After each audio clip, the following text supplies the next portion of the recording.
Os sonhos são um reino à parte, um espaço onde a mente vagueia livre, mas também vulnerável. Desde a antiguidade, culturas viam o sono como um portal. Os egípcios acreditavam que os deuses falavam em sonhos. Os gregos tinham Morfeu, o deus dos sonhos, moldando visões. Mas nem tudo no sono é luz. Há quem plante escuridão. Os semeadores de pesadelos são essas figuras. Lendas os descrevem como entidades que invadem o sono, semeando terror para colher algo, medo, energia ou segredos. Na África, os iorubás falam de espíritos do sono, que trazem visões ruins. Na Europa medieval, demônios noturnos sufocavam os dorminhocos. O sono é universal, mas também perigoso. Textos antigos, como o Oneiro Critica de Artemidoro, alertam. Sonhos ruins não são acaso, são sementes. Os semeadores, dizem, escolhem suas vítimas com cuidado, plantando pesadelos que crescem como ervas daninhas na mente. O domínio dos sonhos é o palco dos semeadores. Antes de caçar, eles conhecem o terreno, e nós, adormecidos, somos presas fáceis. As lendas dos semeadores de pesadelos cruzam o mundo. Na mitologia eslava, o Mora, um espírito noturno, sentava no peito dos dorminhocos, sussurrando horrores até que acordassem gritando. No folclore japonês, os Baku devoravam sonhos, mas se corrompidos, plantavam pesadelos. Na América do Sul, os guaranis temiam os Jaci-Jateri, que raptavam crianças em sonhos. Na Europa medieval, o Mari, origem da palavra nightmare, era um demônio que cavalgava os sonhadores, enchendo suas mentes de visões de morte.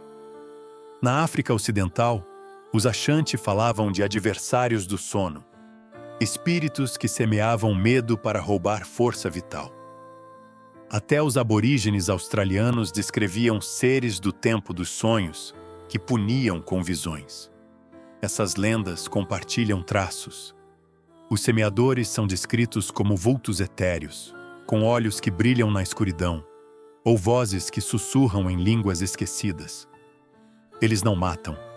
O terror é sua colheita, e o medo, seu alimento. As lendas dos semeadores nos avisam: o sono não é seguro. Algo nos observa enquanto sonhamos, plantando sementes que florescem em pânico. Os primeiros relatos de semeadores de pesadelos são antigos. Em 2000 a.C., tábuas sumérias falam de espíritos do sono, que traziam visões de morte. Sacerdotes acordavam exaustos, com marcas de garras invisíveis. No Egito Antigo, papiros de 1500 a.C. descrevem sombras do Nilo, que invadiam sonhos, mostrando inundações e pragas. Na Idade Média, os relatos cresceram. Um monge em 1235, na abadia de Monte Cassino, escreveu sobre um vulto negro que o visitava à noite. Seus sonhos eram de fogo e demônios, e ele acordava com o peito apertado. Na China, durante a dinastia Song, poetas relatavam fantasmas do sono, que plantavam visões de guerra. Muitos morriam de medo. Os povos indígenas também viam. Os Ojibwe, na América do Norte, contavam de seres de sombra, que apareciam em sonhos, mostrando florestas em chamas.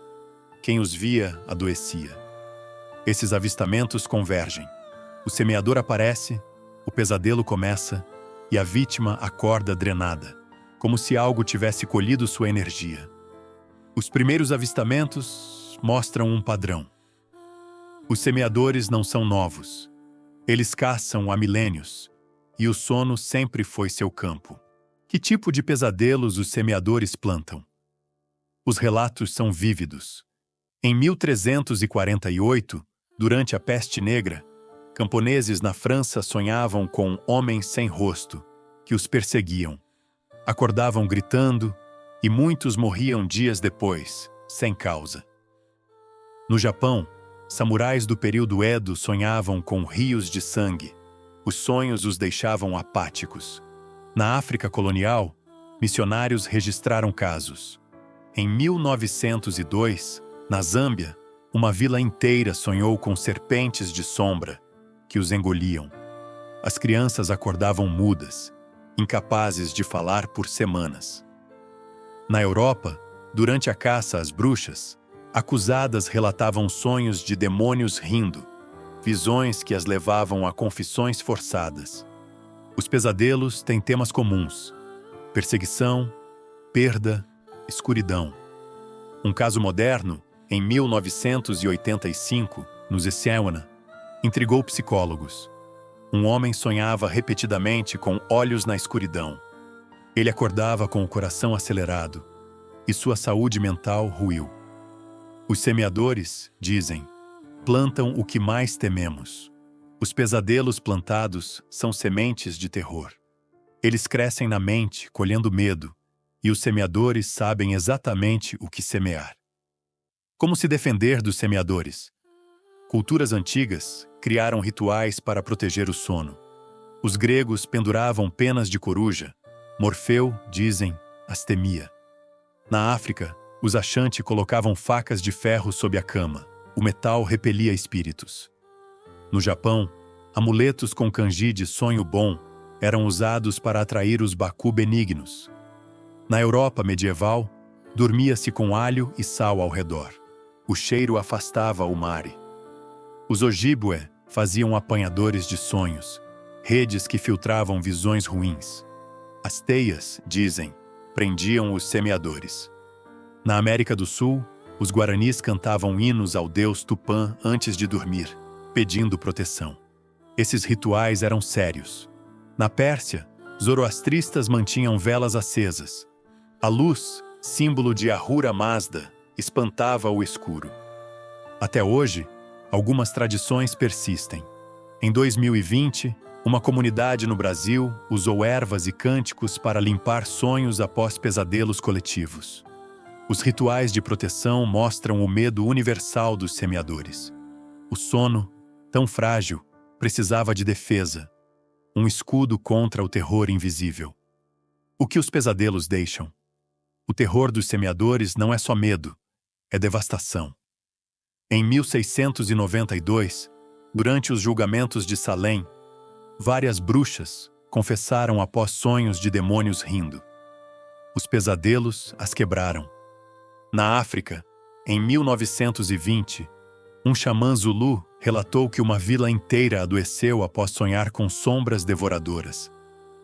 Os efeitos são físicos e mentais. Vítimas acordam com o coração acelerado, suando, às vezes com marcas, arranhões, hematomas. Em 1975, na Tailândia, o síndrome da morte súbita noturna matou dezenas de homens. Todos relataram pesadelos com vultos antes de morrer. Coincidência ou colheita? O impacto psicológico é pior. Ansiedade, paranoia, insônia, o medo de dormir cresce. Um caso em 1990, na Inglaterra, mostrou uma mulher que, após sonhar com garras na escuridão, desenvolveu pavor noturno crônico. Os semeadores colhem mais que medo. Colhem a sanidade. Os efeitos do terror são o verdadeiro poder dos semeadores. Um pesadelo pode quebrar uma mente. E eles sabem disso. Os semeadores de pesadelos não desapareceram. Em 2005, um grupo de meditação em Bali relatou sonhos coletivos de vultos rindo. Metade abandonou o retiro, com sintomas de estresse. Em 2012, na Rússia, uma vila inteira sonhou com olhos na neve. 3 pessoas morreram de causas desconhecidas dias depois. Tecnologia captou algo. Em 2019, um caçador de paranormal no Canadá gravou sussurros em um quarto onde uma criança tinha pesadelos. A voz dizia, durma. Fotos de sombras em quartos de vítimas circulam online. Seriam os semeadores? Em 2023, um app de sono nos Riabman registrou interferências em gravações. Usuários relataram sonhos ruins na mesma noite. Hoje, eles parecem atraídos por estresse. Locais de alta tensão, hospitais, prisões, retiros, têm mais relatos. Alguns dizem que a modernidade os enfraqueceu, outros que o medo coletivo os fortalece. Os casos crescem e o sono fica mais perigoso. Os semeadores modernos provam que o terror não tem era. Eles ainda plantam e nós ainda sonhamos. Por que os semeadores plantam pesadelos? Lendas dizem que eles se alimentam do medo. O pânico é sua energia. No folclore eslavo, o Mora usava o terror para roubar força vital. No Japão, os Baku corrompidos vendiam pesadelos a demônios maiores. Outros dizem que eles servem um propósito: preparar as mentes para verdades sombrias. Pistas modernas intrigam. Em 2021, um psicólogo em Berlim estudou pesadelos coletivos, grupos sonhando o mesmo terror. Ele teorizou entidades oníricas que manipulam o inconsciente coletivo. Fenômenos como paralisia do sono, onde vítimas veem vultos, são ligados aos semeadores por alguns. O futuro é incerto. Se eles existem, estão mais ativos? A ciência do sono avança, mas não explica tudo. Sonhos ainda são um mistério. São os semeadores reais ou projeções do nosso medo? Talvez o terror que plantam seja um espelho. O que tememos já vive em nós. Os mistérios oníricos persistem. Os semeadores de pesadelos, reais ou não, nos lembram. O sono é um campo de batalha e nós somos a colheita.